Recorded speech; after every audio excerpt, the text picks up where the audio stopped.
Hey everyone, welcome to the very first episode of Easy Conversations, a podcast about having easy conversations.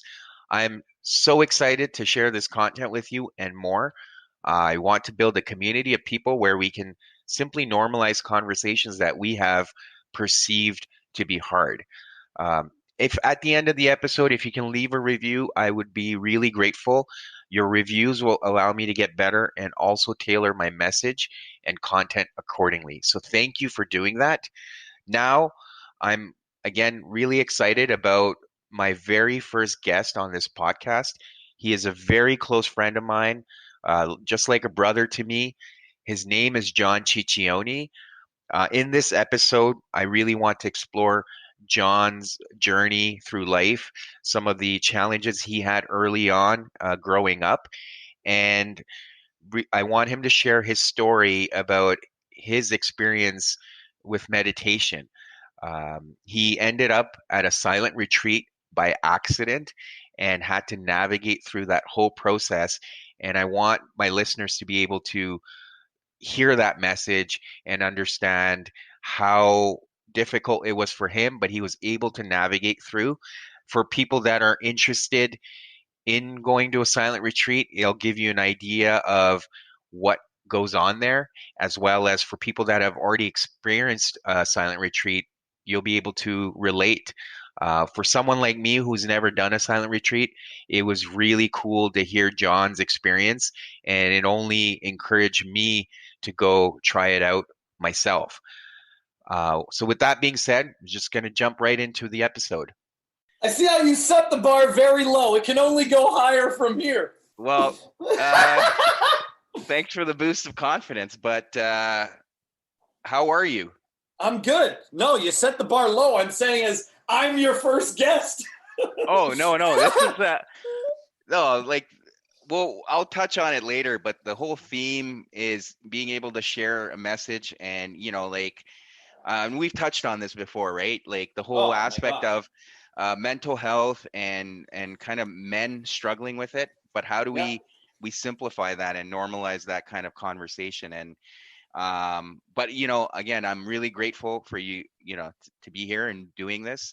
And yeah, I think the reason why I wanted to chat with you is because we've obviously had a lot of conversations over the years, and Yeah, man. there's, I love the stories you have, and there's there's a message to be taken from the stories, and I just hope the listeners can get that too. But yeah, I mean, enough of that. But I want to give you an opportunity to kind of introduce yourself, and then obviously I've got some questions for you that we can go through. Well, not that anyone gives a rat's ass about my story, but my name is John, and I am an entrepreneur. No, I'm a hairstylist, hair colorist, hairstylist. I got my own studio salon, and it has been a long road, my friend. A long road of bad career paths and seeking truth of Yeah, myself. yeah, And yeah, man, it's been a long effing road of just figuring it out, and feel like it's been a good 20 years of just trying to figure it out, and I feel that now it's finally going really well. yeah. No, that's great. And what I appreciate about your story is that you've taken risks along the way. it's Um, been it's been 100% risk. yeah, no, but that in itself is it, no, it, 100% failure. it well, but it's, and this is cliche, but Michael Jordan would say you miss 100% of the shots you don't take, right? Yeah, So in your yeah, case, you've been brave enough to take those risks, and not everyone can do that. yeah, I wish I had taken more risks when I was younger, but I mean, we're all destined for our own journeys, right? So, but so you talked about truths and stuff. So I guess one of the questions that I'm curious about, and I'm sure the listeners would be, is as a hairstylist, yeah. you know, there's certain stereotypes attached with that. But Yeah. how does one how does one come on that journey of self-improvement and kind of trying to educate themselves? Like, what drives you to do that, and what would you want to tell people about the stereotypes associated with your profession? What's one of the stereotypes? That I'm a loser and No, no, I I mean, couldn't succeed at school. No, no, but you know what? It's crazy, right? I don't think. I hope this answers your question. Um, I don't think it matters what you do to evolve. It doesn't matter what is the driving force as long as there's a driving force. Um, and like I said, we've talked about this before, but motivation, and discipline, right? Like, I can't pinpoint where I got it. I know that obviously having someone close to me like even Steve, well, my brother, okay, yeah, who I don't know why we were very intrinsically motivated to constantly be just that 1% better, right? And just trying to figure it out. You know what I mean? yeah, So I don't think it's important what anyone does to evolve and get better, as long as they're on the path of evolving and getting better. For me, I mean, in terms of hairdressing, I mean, hair. I fell into hair like it was like a random. Like, people are always like, "Well, you're clearly a passionate hairdresser. This is your passion." I was like, you know what? People are like, "Oh, how did you become a hairdresser?" yeah, yeah. Literally, my brother and I were talking one day, and like I had done about 10 years of like entertainment. So I had a very brief, I hosted a little bit of radio, hosted a little bit of television. And then it was just like, I don't want to do this anymore. This is an awful career path. And but then it came to the point where it's like, like I said, and also hosting events, all that kind of stuff. And then I remember it literally came about like this. Me and my brother were literally having a conversation. It was like that episode of Seinfeld where Jerry and George are talking. They're like, "What the hell? What the hell are you gonna do?" And George is like, "I'm really good at calling the ball games. Maybe I could be a sports anchor." They're like, they usually give that to ex ball players. Yeah, yeah. So it was literally a conversation. What the hell are you gonna do? And I was just throwing out random ideas, and then I was like, "Well, what about a hairdresser?"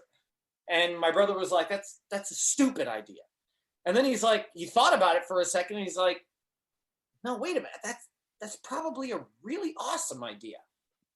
He saw like the day to day. Your day to day is gonna be pretty good. Yeah, You're not working in an office environment. He goes, eventually you could wear whatever the hell you want. You're constantly in a, if you're smart about it, you're constantly in a field where you're learning more and more. Um, uh, your day to day is pretty good, and you know, like what you were saying in terms about what were you saying in terms of stereotypes? What's a major stereotype? What, that I'm not well, no, I mean, there's a that I'm lot of not gay? Is well, that is that's that the stereotype? no, no, I mean, that's one of them, but I guess what I was trying to touch on is people would often wonder, okay, well, why the self-help, right? How do the Yeah, two connect? yeah, And I think you touched on one piece where it was the intrinsic motivation, and I yeah. wanted to tap into that a little bit. Do you feel like that's something innate, or that's something based on the environment you grew up in, that you and your brother, you named as an example, were driven, or you guys were like, no, there's something we want to Yeah. achieve? I think in terms of us, let's say just my whole family, and it doesn't mean that we have it all figured out. Yeah, We're all effed up in our own ways. No, no, yeah, but just to say, I think it's from one. Obviously, the past of my dad, yeah, right? yeah. I think. Can I say that here? I can say that. Well, you could say whatever you want, but no, I get that. Yeah. He was a very bad man. Yeah. Yeah. So I think that being the case, and I mean that scenario is kind of, stepping out of it. It is pretty crazy that's like I grew up in that, right? Yeah. Yeah. And it was so bad that I think here's what it did. It made our family tight AF. Obviously, I Yeah. can't swear on the show, right? No, you can. I'll No, just no. change the explicit. Okay. Hey, tune it over. John's on. Yeah. No, but okay. So it made me and my family, let's say my mom and me and my brothers, extremely tight. And we kind of had a sense of humor about the whole thing. And so, first of all, that made us laugh about anything. Like, it's like the pain was so hard that all we could do was just laugh about it, right? Yeah. So it honestly, that obviously shaped my character. Obviously, being able to like laugh at just about any scenario. Yeah. So we had that. I think the thing that, in terms of making me want to get it and be better, was just I could say partial coming from like getting, I guess, heartbroken very early, very Yeah. young, Yeah. relationships, and then just going, but I did everything I was supposed to do, right? So it's like I do the things that, mainstream, not even just mainstream, but like that your mom tells you to do, and that everybody tells you, just be a good person, Yeah. whatever. And then you're there and you're like, I think there's something else going on here. There's like something I'm not aware of.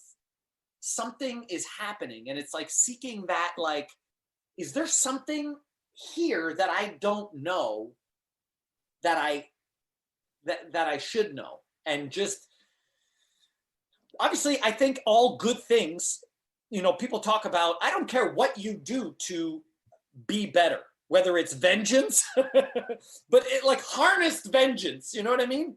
I don't mean vengeance going back out and going to harm somebody, but vengeance in like I'll show you. I'm gonna get better. I'm gonna show you. Yeah. I'm gonna show Yeah. you how much how good I can be. Right. Right. Right. So it's that having that chip on your shoulder, right? Yeah.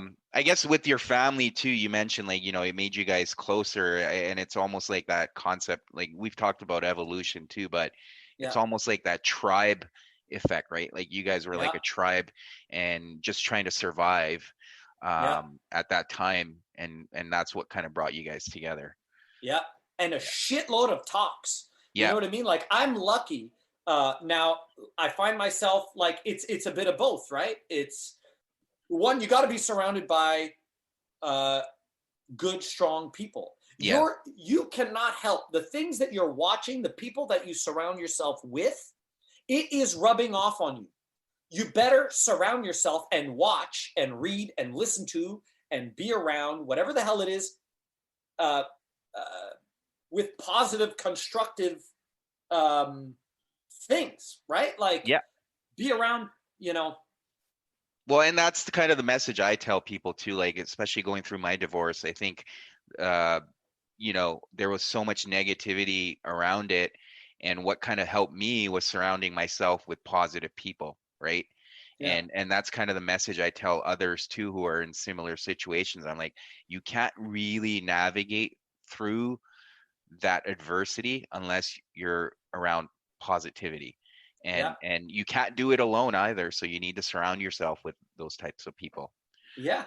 People having, like I would say, you got to surround yourself with those people. And I think you have to actively, like I said, the one, in terms of being loved, I'm very lucky. I had a very nurturing mother, perhaps a little bit too much. Yeah. So that, I'm not complaining. I'm not, I'm grateful Yeah. for that. Yeah. But in terms of, let's say, I lacked everything in terms of a father's guidance. And Yeah. I'm not playing the victim card. It's just like we all start from a different point. If you're starting from, I equate it to, like, let's say poker. Bad example. I don't even play poker, but just to say, you're all dealt a different hand of cards. Right. You can still win the game. Yes, you can. Yeah. Yeah. You can still win the hand. So not everybody's starting from the same place. I'm starting from a place where it's like zero guidance. Yeah. Zero.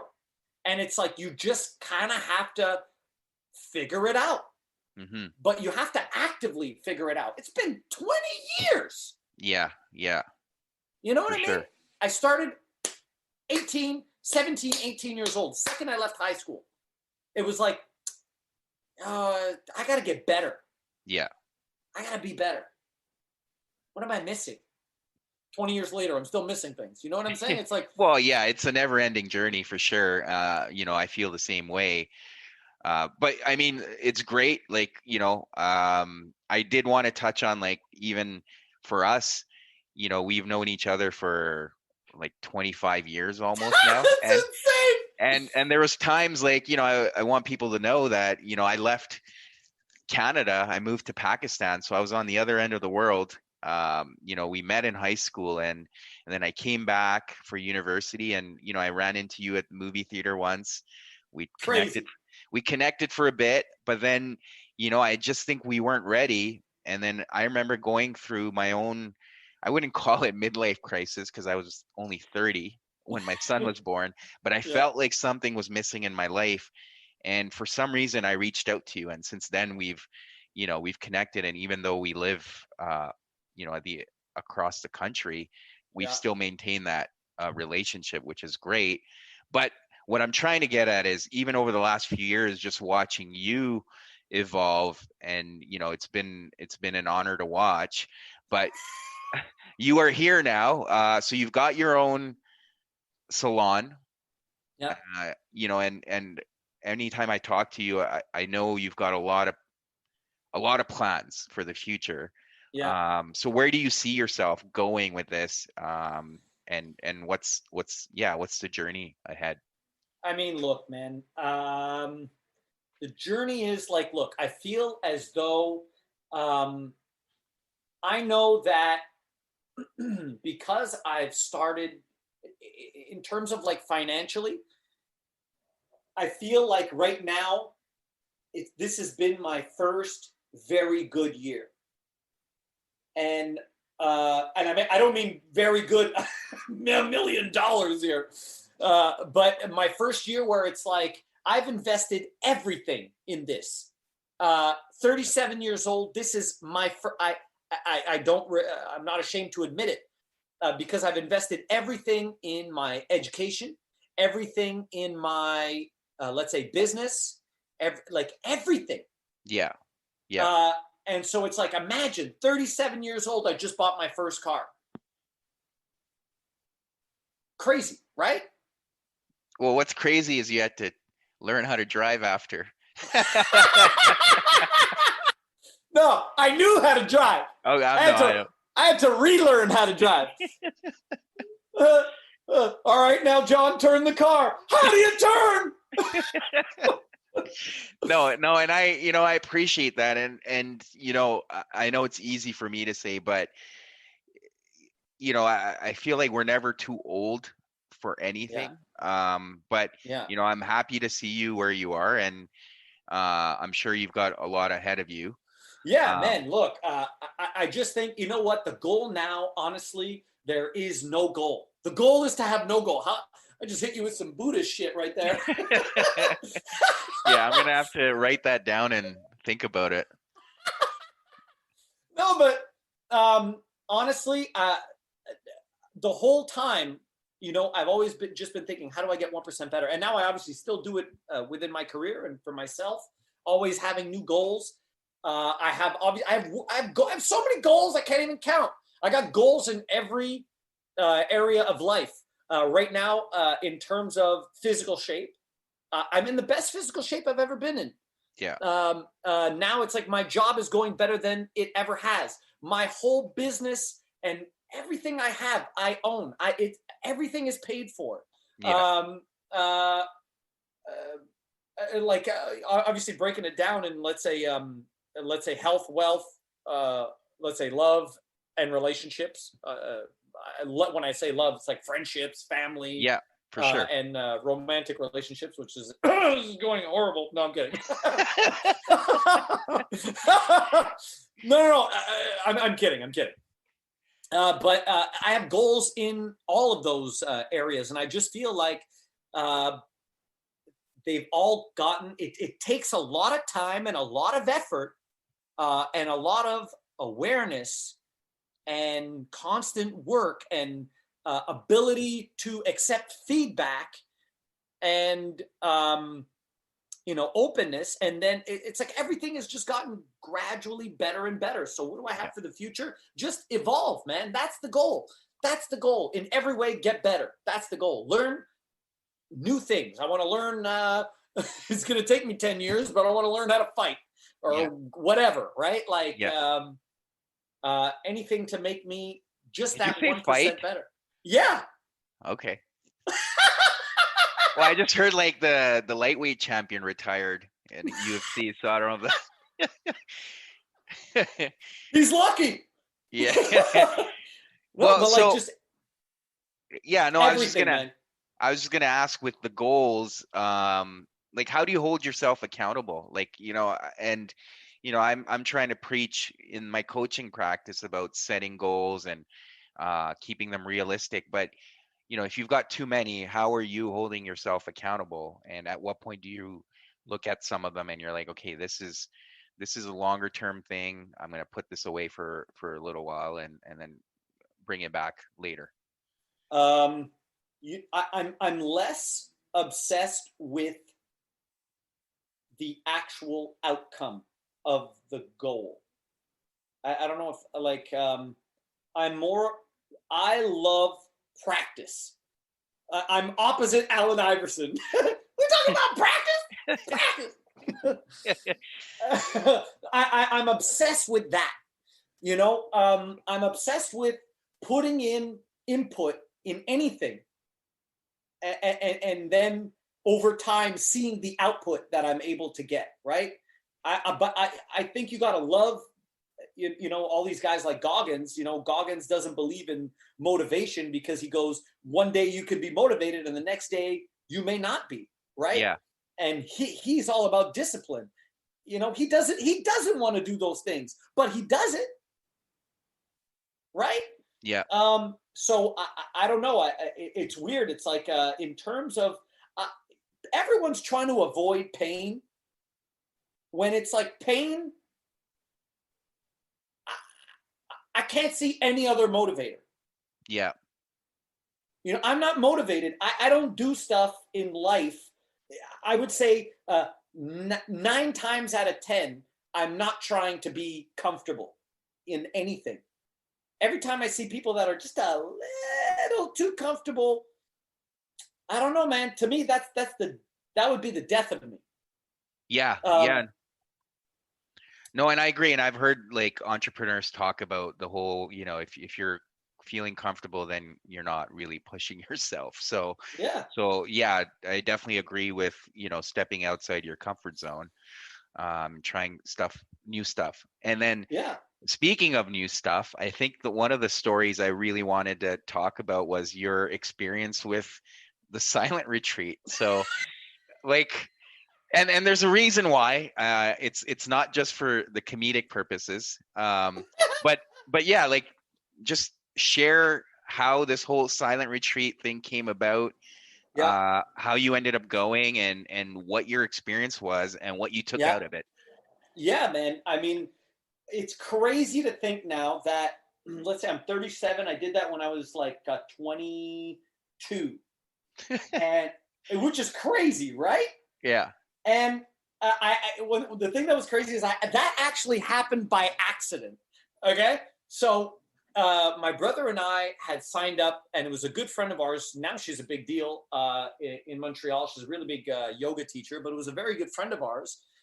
we went to her yoga class back in the day. She was like just starting out, and she was like, well, you know what? I'll make a friend class. Like your brother can come. It'll be yoga, but we'll do the real thing, but it'll be a little bit more relaxed, right? Like she could be more of herself, maybe say a joke or whatever, So we're in the class, and my brother's talking to her, and we're all good friends from high school back in the day. Anyway, my brother's talking to her, and she had already done like up to that point retreats of like not even just yoga but meditation in India, in Thailand. Like she had done them all, man. She even did 21 days in the dark, all these out there things, right? So 10-day silent meditation retreats. And the one that she was talking to my brother about was Vipassana or Vipassana. What's the proper way? I mean, everybody has a different pronunciation. Yeah, I think it's the latter, but I could be wrong. Yeah, so she's talking to him about that, and so they're talking basically what it is, a 10-day silent meditation retreat. So they're talking, and I'm just there like, I don't even know how serious this thing is.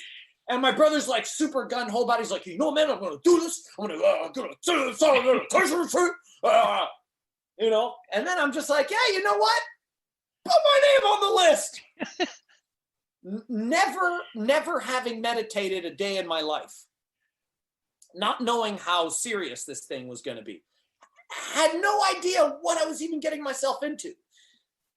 So the day comes, and honestly, it's out in the middle of nowhere, and go to this place, and it turns out my brother doesn't even end up going. I'm like, what do you mean you're not coming? So now I'm literally out in the middle of the mountains in the countryside. I don't know where I am, what I'm doing, who this group is. So how did you end up getting there? Like just yeah. I mean, it's like it's a known retreat, right? Like okay. So then I'm there, but it's like I know about it, but I didn't know that this specific thing was actually a worldwide, Vipassana or Vipassana. It's like they literally have this everywhere, right? Yeah. And anyway, so I'm there, and I'm like, I'm not sure. Is this like a cult? Is this like it's like gonna be like Jonestown? What's going on here? Anyway, so then I get there and start the day, and it was so gradual. So pretty much here's the breakdown. You can't is everything okay with the Yeah, we're good. Okay, we're good. So basically when they say no contact, there's no eye contact, there's no physical contact, there's no verbal contact, and there's no contact. So you pretty much are meditating in silence, and they give you before the day, and let's say at the beginning of the day, at the end of the day, there's very small instructions of what to do, and every day it gets more intense. Yeah. And am I talking too much? No. So I guess the question, so how many people were there with you? Oh, tons. Okay. So it's a large group. Yeah, large group. And I would say at least 50, at least. Like there's got to be like 60 people there, minimum. Anyway, so you go back to your room. You're either meditating in your room or you're meditating in a big, what do you call it? Yeah, like the ashram or like the temple, right? Essentially. Exactly. Exactly. Yeah. And every day it just gets more and more instructions.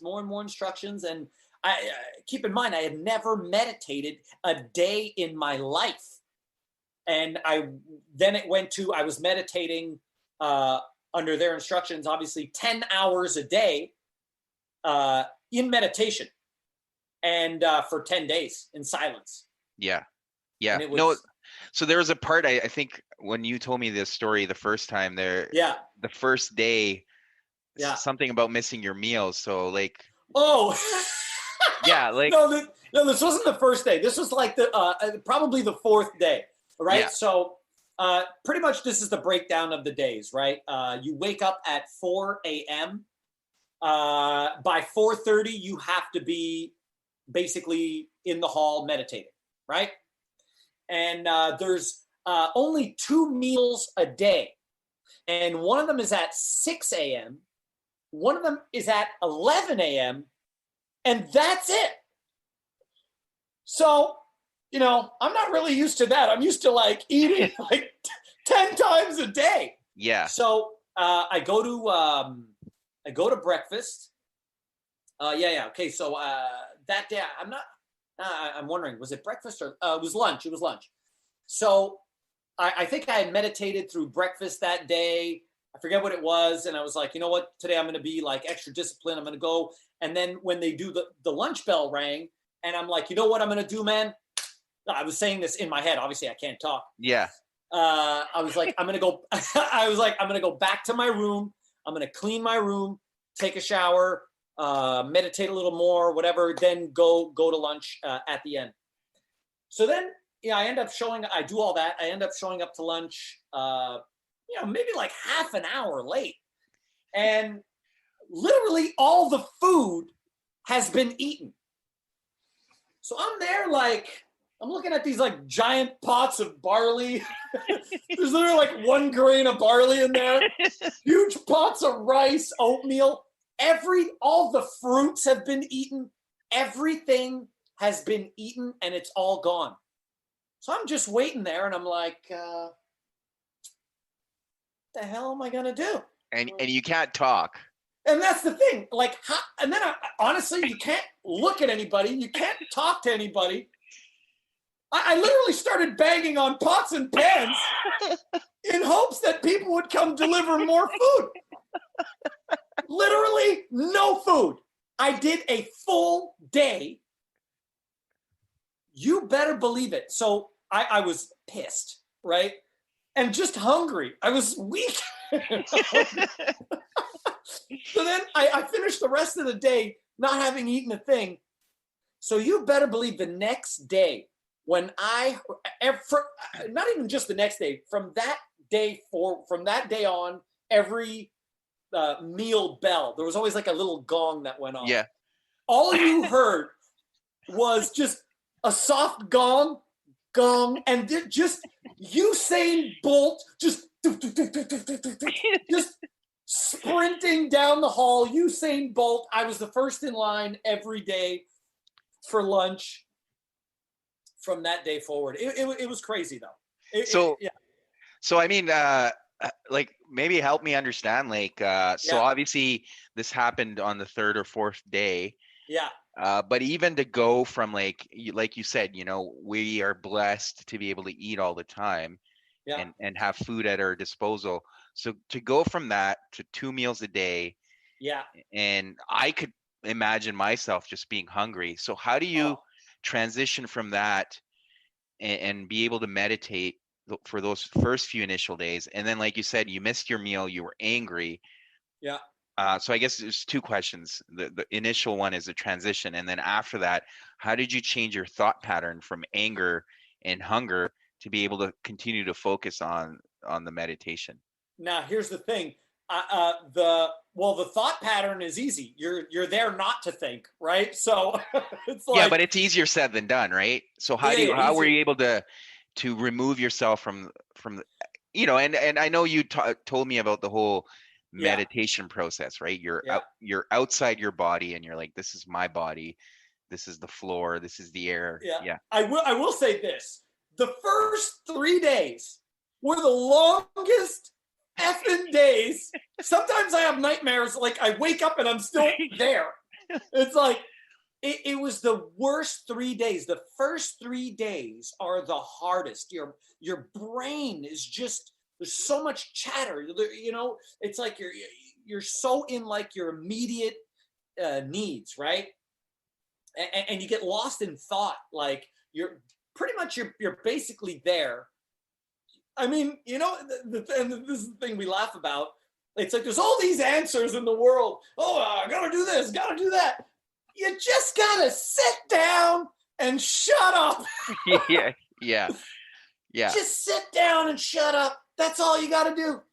And it's all going to work itself out. So pretty much, yeah. So the how did I do it? It's like you're there and you're following the instructions. And like I said, the first 3 days are hard because your brain is working like crazy. You're not used to it, and you're just following this technique. And basically, all the technique is, you know, it's not Buddhism, right? yeah, But yeah, it's the one meditation that Buddha created, right? This is the one thing that this guy came up with. The philosophy, I guess, that goes along with it, and the practical meditation, which is the most simple meditation there is, and you're just doing it step by step, like the small technique, observing your sensations, right? Observing the breath going in and out of your nostrils at first, right? For like the first 3 days. yeah, And then you just, like I said, you're so focused that you literally forget about everything else. And in terms of the meals, it's like you're using so little energy, right? By right. the end of it, that you know you don't even really need to eat, right? Yeah, yeah. And like at any point, like especially that day where you know you were pissed, did you ever consider leaving? I considered leaving. Oh my God. Hell yeah.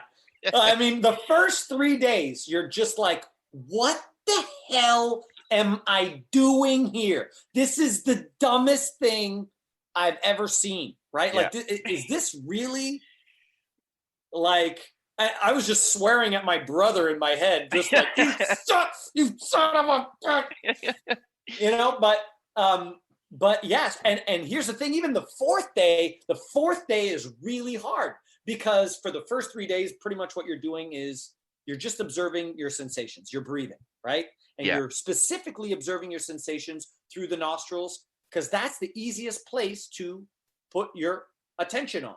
yeah, And the fourth, so you're like moving, you're like sitting, you're changing posture. And then the fourth day, they tell you, okay, so yeah, I had all these like pillows to make myself comfortable. yeah. And on the fourth day, they say, okay, so from now on, you know, there's no more pillows and you can't move. Meanwhile, I was like, literally, I wasn't even touching the ground. I had so many pillows. I was like the sultan of Yeah, just like swimming, drowning in pillows. And then they tell you from this moment forward, not only you can't have any like pillows or aids or anything to be comfortable, and you can't move. You have to do the meditation like a statue, pretty much. And you know, they have their reason for that. yeah. Do I say the reason, or you don't care about the reason? No, I mean, feel free to share. Yeah, Yeah, I mean, and like I said, it was funny because this was all an accident, but I've kept this throughout my life, right? So pretty much their philosophy is to observe nature at this moment at the experiential level. Now, yeah, what the hell does that mean, right? So you're just being aware, observing the sensations in and around, in and on your body, in the present moment, right? So, you know, things. I don't want to sound like I'm part of any religion or anything like that, but you know, but Buddha was saying that I'm gonna mess this up like Tim the Toolman Taylor with remember he had the neighbor who gives all the wise advice, and then Tim the Toolman messes it all up. Wilson. Yeah, Except I'm not Wilson. I'm Tim the Toolman. yeah, But basically, you know, the thing, we are either attached. He realized that people were in states of misery for one of two reasons. One, their attachment to things, and their aversion. So their attachment to pleasure and their aversion to pain. Yeah. But here's the thing. These things are coming in your Yeah. life. There is no way to avoid pain. Get ready, because pain is coming. Yeah. And if you're trying to attach yourself to something, well, the law of nature is everything is changing. Whatever is here today will be gone at some point. So if you're attached to it, get ready, because it's going to be gone. Yeah, no, and I read that recently too in that Thich Nhat Hanh book, and it's basically accepting the experiences, right? Yeah. You accept them for what they are, and then you release them through your body, right? Yeah. You let them go. Yeah. So that's, I mean, yeah, and that's exactly. And then people go, okay, what the hell's that got to do with a meditation, right? Yeah. So here's what it literally, it translates perfectly. So you're sitting there. Now, when you're sitting there and you're observing sensations on, like, in and on your body, you're going to experience some sensations are very you will experience pleasure. You know, like you'll be sitting there and you'll get like a gust of wind and you'll be like, oh, that feels so good. I love that wind so much, right? Yeah. And you're also going to be experiencing excruciating pain. Sit in the same position for an hour and tell me if your back doesn't hurt, right? Yeah. Yeah. So what do we normally do, right, when we experience pain in life or in anything? Well, we change our position and we get comfortable again. Yep. Right? Or we avoid the pain, right? Exactly. So it's like if you're sitting, you need to be aware. Now, your unconscious response and your habit is, oh, pain in the back. Oh, I got pain. I got pain. Oh, I sit like this. I'm fine now.